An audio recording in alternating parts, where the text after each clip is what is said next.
to talk about why you shouldn't be afraid to be vulnerable, because vulnerability brings people closer together. So this is something that I'm still working on, but I've realized that it's better to be vulnerable than it is to pretend that you are a perfect person and kind of put on like this facade, right? When meanwhile, you are struggling inside with certain things. But so in sophomore year of college, when I had just gotten into the sorority, we were doing this thing with like all of the new girls, right? And it was supposed to be a bonding experience, a time to be vulnerable with each other, to bring us closer together, right?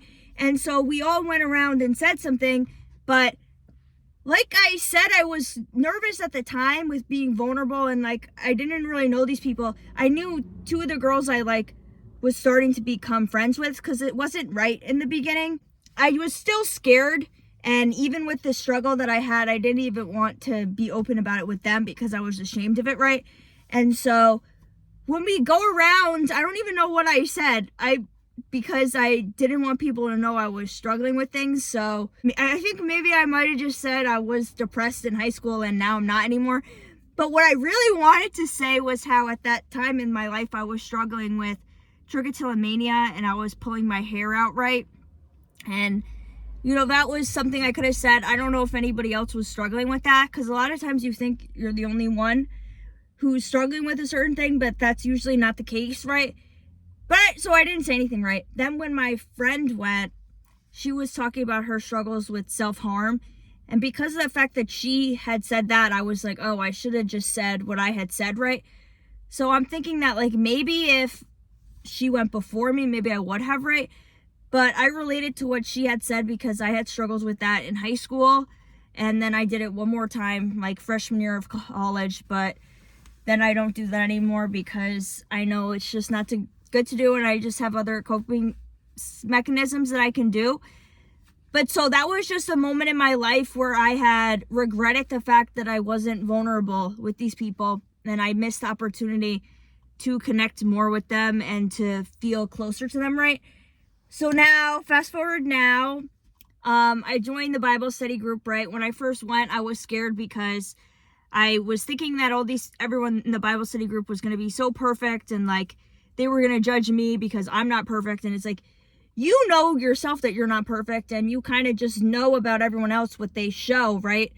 But in reality, nobody's perfect. And so the people in the group were very vulnerable, and they had been sharing some stuff about their life. And I realized that they weren't perfect people that have everything 100% together, right? And so I was relating to, what they were saying, especially, one of the people in there, I like see myself in them. We're not really supposed to talk about what they're saying. It's supposed to be confidential, so I guess I can't say what they talk about. But the point is, they were being vulnerable and sharing what their struggles and challenges were throughout the week, and it just made me feel less alone in, my own struggles, and it felt like I was closer to this person, right? So that's why I always like to share when we answer the questions. I like to share to make people feel closer to me, right? And so the last time we had Bible study, we were just talking about like baptism and getting your believer's baptism, like getting baptized as an adult. So one of the girls just asked, like, because a lot of them have already gotten their adult baptism. I haven't yet because I'm, still new to being a Christian. And so she had just asked, like, oh, what made everybody want to get baptized, and like, how was your experience, right? So then I just ended up sharing just like the reasons why I want to get baptized, because I'm going to be getting baptized in 2 weeks. But so then one of the girls shared something personal about herself. I guess I won't say what it is, but because she shared something that was very personal, I then took that as an opportunity to share something that was similar to her situation. It wasn't the same thing, just in a way to make her feel less alone. So I had shared that I had gotten an abortion. This was like 4 years ago in 2020. And for me, I felt like I didn't think that it was God being like, oh, you need to have this baby because, like people say like, there's no such thing as coincidences, for example. You know, when I had got pregnant, I didn't think to myself like, oh, that means I need to have this baby because that's what God wants. I took it as a sign of like, because it was with my ex-boyfriend who was my ex at the time. I took it more as like kind of a warning and a message as to like, why are you still hanging out with your ex-boyfriend that you don't even like? Why are you having sex with him? This is the type of thing that's going to happen when you behave this way. You're going to get pregnant, and then what's going to happen? Then now you're going to have to marry this guy and you don't like him, and then you're going to be miserable for the rest of your life. Like, what are you doing? Stop seeing this man, right? So then I got the abortion. That wasn't even the last time I saw him. I saw him like a few other times after that, but I haven't seen him in like a year. So this was 4 years ago. Like, it would be like every year I would just see him one time and then be like, okay, I can't see you anymore. It's just because he lives on my block. I think he moved. Like, I haven't seen him, so I think that he moved away. So that's good. But anyways, that was just something that I wouldn't have shared with the group, like, unless it were to come up in conversation somehow. But like, because of the fact that somebody shared like this vulnerable thing, I felt like I should share this, right? And I wasn't trying to like, I didn't want to turn it to be about me, because of the fact that like, yeah, that was like a painful experience for me, but that happened 4 years ago. And so I'm like, basically, I guess I'm over it. I mean, it kind of was bringing up some feelings about the whole situation, but like, it's not something that really affects me to this day, and it's not really something that I think about, because like, I've already had the time to process the situation. But I just wanted to say it so that this other person like felt less alone, because like I said, it sort of related to what they were saying. And then I think they were happy that I had brought that up and that I did say that, and I think that it brought me closer to her and closer to the other members of the group. So now, fast forward to today. Like I said, I'm getting my adult baptism.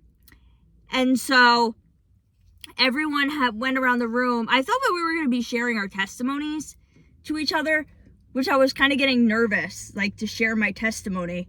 And I didn't know like what I should say, right? And so, but she said we weren't sharing our testimonies, just like kind of like about why we want to get baptized. In a way, it kind of felt like we were sharing our testimonies, but it was supposed to be like a shorter version of it.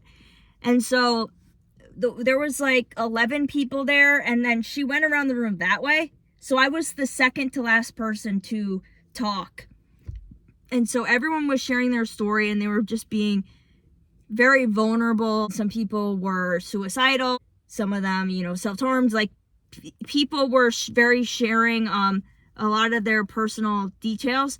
So then, because they were so vulnerable, and because of my past experience of like, I said my sophomore year of college where I wasn't vulnerable, and then I like regretted it, and I felt like I should have said something instead of acting like I was perfect. I shared with them the things that I was kind of scared to admit. So I shared how I was baptized as a baby, but like, I didn't grow up in the church. My mom went to Catholic school, but she didn't want us to go through the church because of the fact that, you know, unfortunately, sometimes depending on the church you go to, the priests will molest children, and she didn't want that to happen to me and my brothers. So I never been to church, you know, and even at times I thought that was weird, and I would say to my mom, like, oh, why don't we go to church? Like, and then she would be like, well, do you want to go? And then I would just say no, because I thought that it was going to be boring, right? And so the first time that I really prayed to God on my own was when I was in the car with my ex-boyfriend and my friend, and we were going to visit my other friend for her birthday. And so then we get pulled over, and we had weed in the car, and then the police searched the car. And so when we're standing on the outside, like, I'm praying to God, like, please, God, don't let anything bad happen to me, right? Because this was years ago when weed was like not legal, right? You know, so you could get a fine or something, go to jail, have some type of criminal record, and you know, that's just not good to have. So I was really scared, and I thought that was like a sign from God, because of the fact that nothing ended up happening.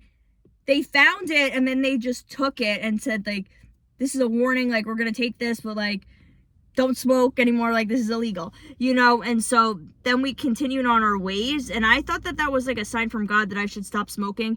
And this wasn't the first sign from God that I should stop smoking. I had numerous signs from God that I should not be smoking, right?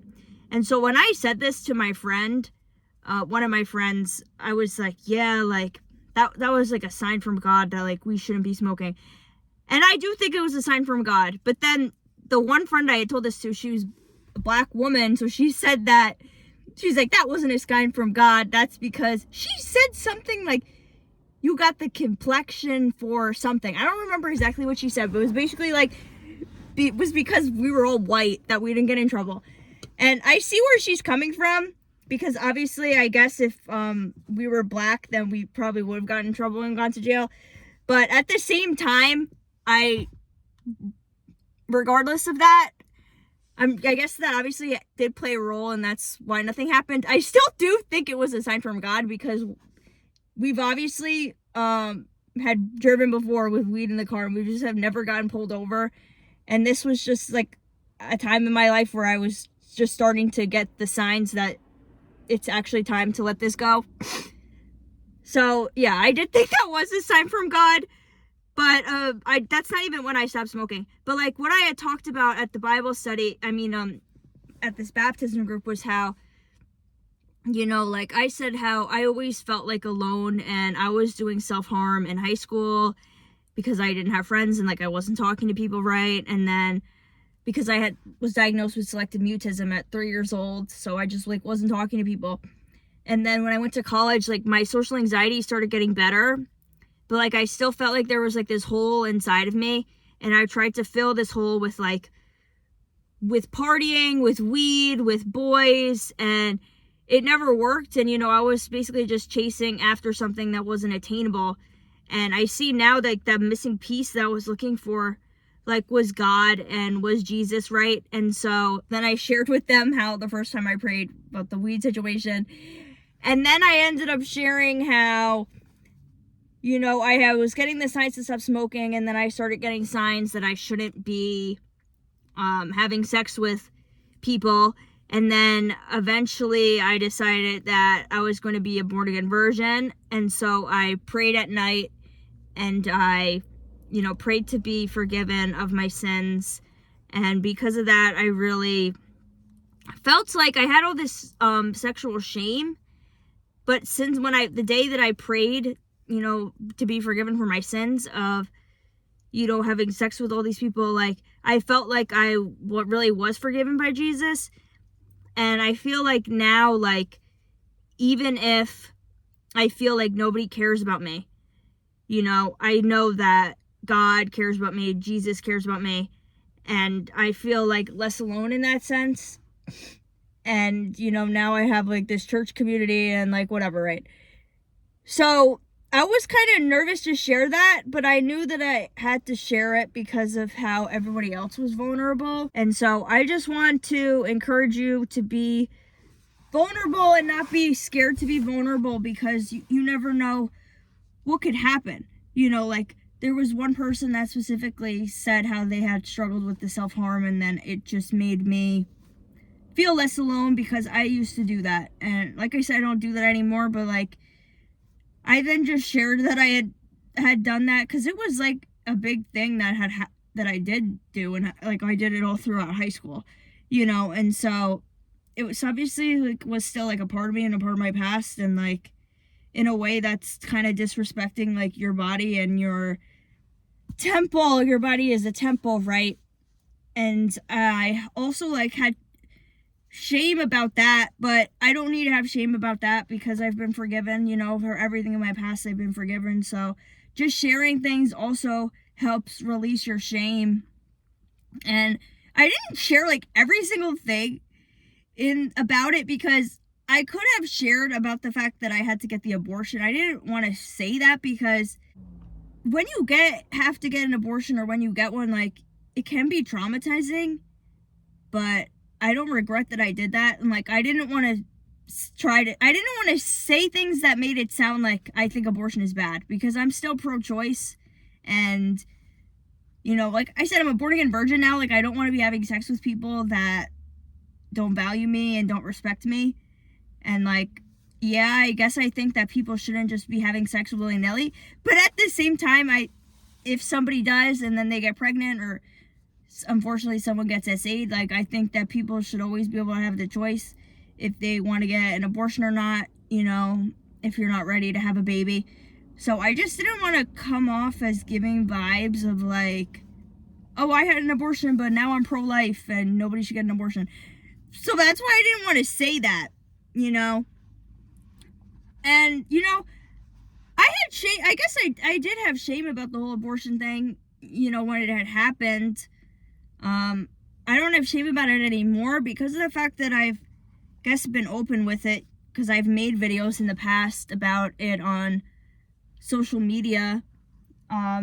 Like, when you keep things a secret is when you build up your shame and you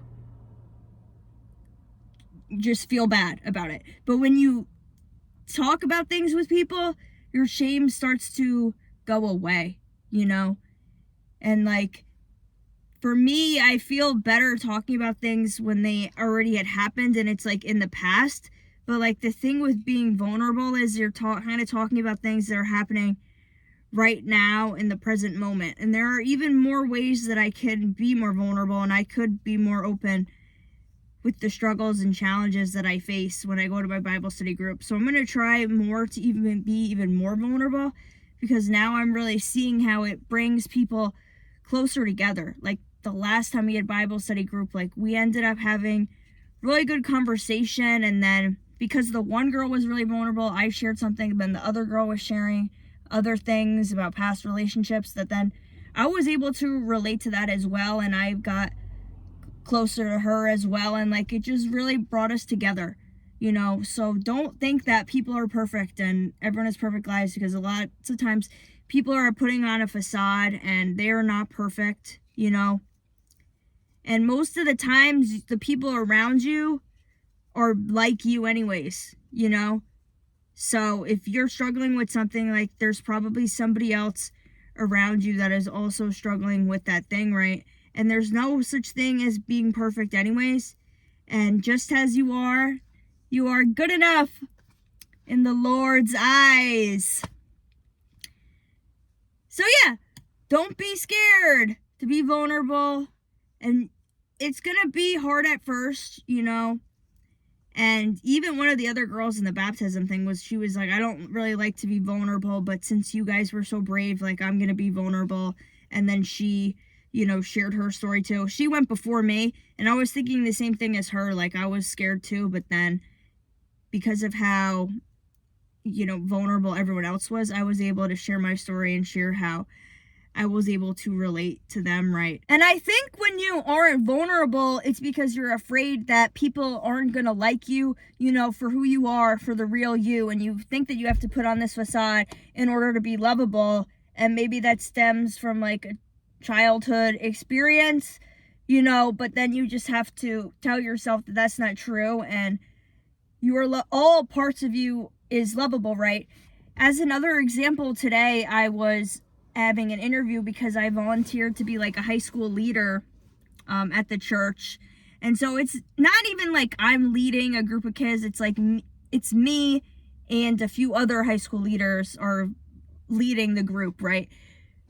So I am at this interview, and like I was even being a bit vulnerable in the interview, right? And I was kind of scared, like, are they gonna want somebody like me who's like a new believer? I just started going to church in the beginning of January, right? Are they gonna want somebody like me who is a born again virgin, you know? Because they kind of want somebody that's like, because when I filled out the interview, they were like, are you having a lifestyle that goes against the teachings of the Bible? For example, sex before marriage, right?